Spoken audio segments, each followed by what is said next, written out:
Good morning, friends. So, welcome to Wisdom of Mechanical Engineering channel. So, இன்னைக்கு வந்து நம்ம discuss பண்ண போகிறது வந்து Clausius inequality. அதுக்கப்புறம் வந்து பார்த்தீங்கன்னா தேர்ட் law of thermodynamics. சரிங்களா? இப்போ ஃபர்ஸ்ட் நம்ம பார்க்க போகிறது வந்து Clausius inequality பார்க்க போகிறோம். ஸோ இந்த இது நமக்கு நல்லாவே தெரிஞ்சது தான். என்ன அப்படின்னா cyclic integral dq by t less than or equal to 0. இது நமக்கு தெரியும் தான். இது எப்படி வந்துச்சு? இது வந்து ரிவர்சபிள் ப்ராசஸ்க்கு எப்படி இருக்கும், இர்ரிவர்சபிளுக்கு எப்படி இருக்கும் அப்படிங்கிறத வந்து நம்ம டிஸ்கஸ் பண்ண போறோம். சரிங்களா? ரைட். இப்போ இந்த ரிலேஷனை கொண்டு வரதுக்கு முன்னாடி நான் என்ன பண்றேன் அப்படின்னா ஒரு ப்ராசஸ் வந்து நான் எடுத்துக்கிறேன். சரிங்களா? இந்த ப்ராசஸ் வந்து ஏ அப்படின்னு வச்சுக்கிறேன். ஸோ டியூரிங் திஸ் ப்ராசஸ் இந்த சிஸ்டம் வந்து பார்த்தீங்கன்னா ஸ்டேட் 1ல இருந்து ஸ்டேட் 2க்கு போகுது. இந்த ப்ராசஸ் மேபி ரிவர்சபிள் ப்ராசஸாக இருக்கலாம் அல்லது இர்ரிவர்சபிள் ப்ராசஸா இருக்கலாம். சரிங்களா? ஃபார் எனி ப்ராசஸ் நமக்கு வந்து என்ன தெரியும் அப்படின்னா change in entropy greater than or equal to dq by t. சரிங்களா? சேஞ்ச் இன் என்ட்ரோபி அப்படிங்கிறது நமக்கு வந்து final entropy minus initial entropy. சரிதானே? அப்போ ஸ்டேட் 1ல இருந்து ஸ்டேட் 2க்கு போகுது.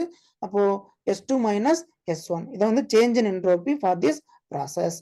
இப்போ dq by t அப்படிங்கிறது பார்த்தீங்கன்னா நமக்கு entropy transfer during this process. இப்போ என்ன சொல்றாங்க பாருங்களேன். இந்த ப்ராசஸ் அப்போ dq by t அதாவது என்ட்ரோபி டிரான்ஸ்ஃபர் வந்து எப்படி இருக்குமா அப்படின்னா சேஞ்ச் இன் என்ட்ரோபியை விட கம்மியா இருக்கலாம் அல்லது ஈக்குவலா இருக்கலாம் அப்படின்னு இருக்காங்க ஃபார் எனி ப்ராசஸ். சரிங்களா? அப்போ நம்ம வந்து ஒரு இர்ரிவர்சபிள் ப்ராசஸ் எடுத்துக்கிறோம். சரிங்களா? இர்ரிவர்சபிள் ப்ராசஸ் இருந்துச்சு அப்படின்னா நமக்கு எப்படிதான் இருக்கும் அப்படின்னா change in entropy for this process is always greater than dq by t. அதாவது என்ன அப்படின்னா இப்போ ஒரு ஸ்டேட்ல இருந்து இன்னொரு ஸ்டேட்டுக்கு போகுது பார்த்தீங்களா, அந்த டிஃபரன்ஸ் இன் என்ட்ரோபி சரிங்களா எப்படி இருக்குமா, அதிகமா இருக்குமா compare to entropy transfer for this process. சரிங்களா? ஏன் இப்படி இருக்கு அப்படின்னா ஜென்ரலா ஃபார் ஜென்ரலா ds equal to dq by t plus s generation. இது என்ன அப்படின்னா என்ட்ரோபி ஜெனரேஷன். சரிங்களா? அப்போ ஒரு ப்ராசஸ்ல சிஸ்டம் வந்து ஒரு ஸ்டேட்ல இருந்து இன்னொரு ஸ்டேட்டுக்கு போகும்போது ப்ராசஸ் வந்து இர்ரிவர்சிபிளா இருந்துச்சு அப்படின்னா சரிங்களா நமக்கு வந்து என்ன ஆகும் அப்படின்னா வித்தின் த சிஸ்டம் என்ட்ரோபிங்கிறது ஜென்ரேட் ஆகுமா. சரிங்களா? அப்போ இர்ரிவர்சிபிள் ப்ராசஸ்க்கு வந்து பாத்தீங்கன்னா இந்த என்ட்ரோபி ஜெனரேஷன் அப்படிங்கிறது கிரேட்டர் தென் 0வா இருக்கும் அல்லது பாசிட்டிவ் வேல்யூவா இருக்கும். சரிங்களா? இதே வந்து பாத்தீங்கன்னா ரிவர்சிபிள் ப்ராசஸா இருந்துச்சு அப்படின்னா நமக்கு இந்த என்ட்ரோபி ஜெனரேஷன் இருக்காது. சரிங்களா? இது வந்து 0வா இருக்கும். அப்போ வந்து பாத்தீங்கன்னா change in entropy equal to dq by t-க்கு ஈக்குவலா இருக்கும். சரிங்களா? அப்போ இர்ரிவர்சிபிள் ப்ராசஸ் அப்படின்னா நமக்கு ds greater than dq by t. ஏன்னா இங்க வந்து பாத்தீங்கன்னா என்ட்ரோபி ஜெனரேட் ஆகும். ரிவர்சிபிள் ப்ராசஸை பொறுத்த வரைக்கும் என்ட்ரோபி ஜெனரேஷன் இருக்காது. அப்போ இந்த டேர்ம் வந்து 0 ஆயிரும். அப்போ ds equal to dq by t இருக்கும். சரிங்களா? இது வந்து ஒரு ப்ராசஸ்க்கு. இதே வந்து ஒரு சைக்கிளுக்கு அப்ளை பண்றேன் பாருங்க. இந்த இடத்துல வந்து பாத்தீங்கன்னா ஒரு சைக்கிள் எடுத்திருக்கேன், தெர்மோடைனமிக் சைக்கிள். அப்போ இதுல ரெண்டு ப்ராசஸ் இருக்கு. பாத்தீங்கன்னா ஸ்டேட் 1 to 2 த்ரூ A போகுது, 2 to 1 த்ரூ B என்ன ஆகுது அப்படின்னா சிஸ்டம் வந்து டிரான்ஸ்ஃபர் ஆகுது. சரிங்களா? அப்ப ரெண்டு ப்ராசஸ் இருக்கு, A அண்ட் B. அப்போ நான் வந்து பாத்தீங்கன்னா மேல பார்த்தோம் இல்லையா, அதை வந்து இந்த சைக்கிளுக்கு நான் அப்ளை பண்றேன். அப்ளை பண்ணும்போது என்ன பண்ணணும் அப்படின்னா இந்த மாதிரி நம்ம இன்டெக்ரல் குறியீடு போட்டுக்கணும். இன்டெக்ரல் போட்டு உள்ள 0 போட்டிருக்காங்களா, சைக்கிளிக் இன்டெக்ரல் இந்த ஒரு சிஸ்டத்துக்கு க்ளோஸ்டு சிஸ்டத்துக்கு நான் வந்து அப்ளை பண்றேன். சரிங்களா? ஸோ மேல வந்து பாத்தீங்கன்னா ஒரு ப்ராசஸ்க்கு அப்ளை பண்ணியிருந்தோம். இங்க பாருங்க, இது வந்து ஒரு ப்ராசஸ்க்கு அப்ளை பண்ணியிருந்தோம். சரிங்களா? இப்போ வந்து என்ன பண்றோம் அப்படின்னா ஒரு சைக்கிளுக்கு அப்ளை பண்ணியிருக்கோம். சரிங்களா? இந்த மாதிரி வரும். ஓகேவா? இப்ப சைக்கிளை பொறுத்த வரைக்கும் இனிஷியல் ஸ்டேட்டும் ஃபைனல் ஸ்டேட்டும் எப்படி இருக்கும், சேமா இருக்கும். சரிதானே? அப்போ நமக்கு வந்து பாத்தீங்கன்னா இந்த இன்டெக்ரல் ds என்னவாயிரும் நமக்கு 0. ஏன்னா இனிஷியல் ஸ்டேட்டும் ஃபைனல் ஸ்டேட்டும் சேம். சரிதானே? அப்போ இங்க வந்து பாத்தீங்கன்னா ரெண்டு ப்ராசஸ் எடுத்திருக்கேன், 1 to 2, 2 to 1. அப்போ இனிஷியல் 1 ஃபைனலும் 1. அப்போ s1 ஈக்குவல் டு பாருங்க S1 equal to S2 அப்படின்னு சொல்லலாம். சரிங்களா? So S1 equal to S2 சொல்றதை விட initial state and final state same அப்படின்னு சொல்லிக்கலாம். சரிங்களா? அப்போ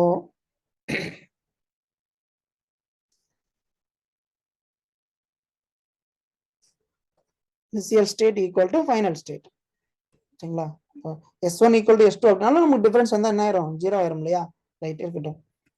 அப்ப என்ன ஆகும் பாருங்களேன், இந்த டேர்ம் 0 ஆயிருமா? அப்ப இந்த டேர்ம் 0 ஆயிடுச்சுன்னா பாருங்க, இந்த ஃபார்முலால இந்த இந்த இந்த டேர்ம் வந்து 0 ஆயிரும். சரிங்களா? அப்ப நமக்கு என்ன வரும் பாருங்களேன், cyclic integral dq/t less than or equal to 0 வந்துச்சுங்களா? இதான் வந்து பாத்தீங்கன்னா கிளாசியஸ் இன்இக்வாலிட்டி அப்படின்னு சொல்லுவாங்க. சரிங்களா? Clausius inequality. இப்ப ரிவர்சபிள் சைக்கிள், இந்த சைக்கிளை யூஸ் பண்ணக்கூடிய ப்ராசஸ் வந்து ரிவர்சபிள் ப்ராசஸா இருந்துச்சு அப்படின்னா நமக்கு என்ன தெரியும்? இப்போ இனிஷியல் ஸ்டேட்டும் ஃபைனல் ஸ்டேட்டும் சேம் அப்படிங்கிறதுனால என்ன ஆகும்? நமக்கு change in entropy 0. Change in entropy என்ன ஆயிரும்? நமக்கு 0. சரிதானே? அதுக்கப்புறம் இது வந்து பாத்தீங்கன்னா ரிவர்சிபிள்ங்கிறதுனால என்ட்ரோபி ஜெனரேஷன் இருக்காது. அப்போ 0. அப்போ dq/t வந்து என்ன இருக்கும்? 0. இதே தான் ஒவ்வொரு ப்ராசஸுக்கும் நம்ம அப்ளை பண்றோம் இந்த சைக்கிள் இருக்குது. அப்போ என்ன ஆகும் பாருங்களேன், cyclic integral dq/t equal to 0. இதுக்குண்டான காரணத்தை தான் இங்க எழுதியிருக்கேன் நான். சரிங்களா? ஓகே. அப்போ ரிவர்சிபிள் சைக்கிளா இருந்துச்சு அப்படின்னா cyclic integral dq/t equal to 0 because in reversible process general formula அந்த இருக்கு பாருங்க, இதுல என்ட்ரோபி சேஞ்ச் வந்து என்ன ஆயிரும்? 0 ஆயிரும். அதுக்கப்புறம் ஜென்ரேஷன் இருக்காது. அப்ப dq/t 0. அப்ப எல்லாத்துக்கும் ஒவ்வொரு ப்ராசஸுக்கும் நம்ம 0 தான். dq/t ஒரு ப்ராசஸ்க்கு அடுத்த ஒரு ப்ராசஸ்க்கு எல்லாமே என்ன சம்மேஷன் வந்து 0 ஆயிரும். சரிங்களா? அப்போ வந்து பாத்தீங்கன்னா இதான் வரும் ரிவர்சிபிள் சைக்கிளுக்கு. For irreversible cycle cyclic integral dq/t less than 0. இது எப்படி வந்துச்சு அப்படின்னு பாக்குறோம். அப்ப ஜெனரல் நமக்கு ஃபார்முலா இருக்கு பாத்தீங்களா, ds equal to dq/t plus s generation பாக்குறோம் இல்லையா? இது வந்து ஒரு சைக்கிளுக்கு நான் அப்ளை பண்றேன். சைக்கிள் வந்து பாத்தீங்கன்னா irreversible சைக்கிள். சரிங்களா? அப்போ இனிஷியல் ஸ்டேட்டும் ஃபைனல் ஸ்டேட்டும் சேம் அப்படிங்கிறதுனால இந்த டேர்ம் என்ன ஆயிரும்? நமக்கு 0 ஆயிரும். கரெக்டானே? இந்த டேர்ம் வந்து நமக்கு 0 ஆயிரும். அட் த சேம் டைம் அப்போ இது 0 ஆயிடுச்சு அப்படின்னா நமக்கு வந்து ஃபார்முலா எப்படி மாறுமா? பாருங்க பார்ப்போம். S generation cycle plus dq/t cycle equal to 0. சைக்கிளுக்கு நான் அப்ளை பண்ணியிருக்கேன். சரிங்களா? அப்போ இதுல இருந்து நம்ம இந்த டேர்ம் மட்டும் வச்சுக்கலாம். இந்த டேர்ம் அந்த பக்கம் கொண்டு போயிடலாமா? இப்படி வந்துருமா? மைனஸ் ஆஃப் dq/t சைக்கிள் அப்படின்னு வந்துருமா? இப்போ equal to left hand side இருக்கு பாத்தீங்களா? இது வந்து நமக்கு வந்து பாத்தீங்கன்னா irreversible ப்ராசஸை பொறுத்த வரைக்கும் ஆல்வேஸ் பாசிட்டிவ். அப்ப இது பாசிட்டிவா இருக்கணும்னா பாருங்களேன், dq/t ஃபார் சைக்கிள் எப்படி இருக்கணும்? முன்னாடி ஒரு சைன் இருக்கு. சரிங்களா? மைனஸ் இன்ட்டு மைனஸ் தான் நமக்கு என்ன அந்த இடத்துல பிளஸ் வரும். சரிதானே? அப்போ dq/t என்னவா இருக்கணும்? ஒரு மைனஸ் டேர்மா தான் இருக்கணும். அப்பதான் இந்த மைனஸ் அந்த மைனஸ் என்ன ஆகும்? மல்டிப்ளை ஆகி இந்த டேர்ம் பிளஸ்ன்னு கொடுக்கும். கரெக்ட்டுங்களா? அப்போ yes, generation for the cycle always positive. It is possible only when dq/t cycle is negative. அதனால தான் வந்து பாத்தீங்கன்னா for irreversible cycle integral cyclic integral dq/t less than 0 வருது. சரிங்களா? இது புரியுதா உங்களுக்கு? ரைட். சப்போஸ் வந்து cyclic integral dq/t greater than 0 அப்படிங்கிறது பாசிபிளா அப்படின்னா பாசிபிள் கிடையாது. irreversible ப்ராசஸ்க்கே வந்து பாத்தீங்கன்னா less than 0 தான். அப்போ greater than 0 அப்படின்னு பார்க்கும்போது இது இம்பாசிபிள். சரிங்களா? இது வந்து இம்பாசிபிள். ஏன் அப்படின்னா இது வந்து செகண்ட் லா ஆஃப் தெர்மோடைனமிக்ஸ் என்ன பண்ணும்? வயலேட் பண்ணும். சரிங்களா? அப்போ கிளாசியஸ் இன்இக்வாலிட்டி பொறுத்த வரைக்கும் சரிங்களா, அந்த ஃபார்முலா அதுக்கப்புறம் 3 கண்டிஷன் இருக்கு. சரிங்களா? ரிவர்சிபிள்னா என்ன, irreversibleக்கு என்ன, இம்பாசிபிள்னா என்ன அப்படிங்கறத நீங்க தெரிஞ்சுக்கணும். ஓகே, கிளியரா உங்களுக்கு? Third law of thermodynamics. அப்போ ஒரு சிஸ்டம் வந்து 0 அப்சல்யூட் டெம்பரேச்சர் இருக்குது அப்படின்னா அதோட என்ட்ரோபிங்கிறது என்னவா இருக்குமா? 0வா இருக்குமா? ஏன் அப்படி சொல்றாங்க அப்படின்னு பாத்தீங்கன்னா 0 அப்சல்யூட் டெம்பரேச்சர்ல நமக்கு வந்து மாலிகுலர் ஆக்டிவிட்டிஸ் வந்து இருக்காது. Options of molecular atomic disorders வந்து என்ன ஆயிரும்? 0 ஆயிரும். இது வந்து பிராக்டிகலா நடக்க வாய்ப்பு இருக்கா அப்படின்னா பிராக்டிகலா நடக்கிறதுக்கு வாய்ப்பு கிடையாது. சரிங்களா? ஏன்னா நம்ம 0 அப்சல்யூட் டெம்பரேச்சர் கொண்டு வரது கஷ்டம். அப்சல்யூட் டெம்பரேச்சர் நம்ம அப்படி கெல்வின்ல சொல்லுவோம். சரிதானே? கெல்வின். அப்போ 0 அப்சல்யூட் டெம்பரேச்சர் அப்படிங்கிறாங்க. இது பிராக்டிகலா வாய்ப்பு கிடையாது. அப்போ அப்ராக்சிமேட்டா நம்ம என்ட்ரோபி வந்து 0வா இருக்கிறது எந்த கண்டிஷன்ல, எந்த பர்டிகுலர் பாயிண்ட்ல அப்படிங்கறத நம்ம சொல்லலாம். அப்போ அப்ராக்சிமேட்லி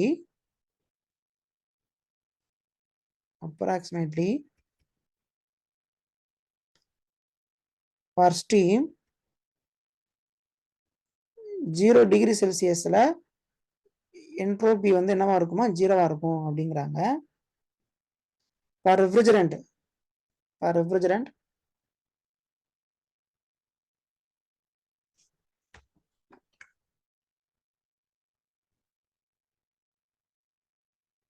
அம்மோனியா,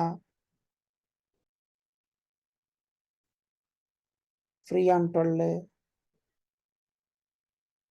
அப்புறம் வந்து CO2. ஸோ இதுக்கெல்லாம் வந்து பார்த்தீங்கன்னா -40 degree Celsius, -40 degree Celsius. So இதில் வந்து பார்த்தீங்கன்னா நமக்கு வந்து என்ட்ரோபி வந்து நமக்கு 0வா இருக்கும் அப்படின்னு சொல்றாங்க. சரிங்களா? ஓகே, இது வந்து -40 டிகிரி செல்சியஸ் வச்சுக்கோங்க. சரிங்களா? ஓகே, ஸோ இன்னைக்கு வந்து நம்ம என்னென்ன டிஸ்கஸ் பண்ணியிருக்கோம்?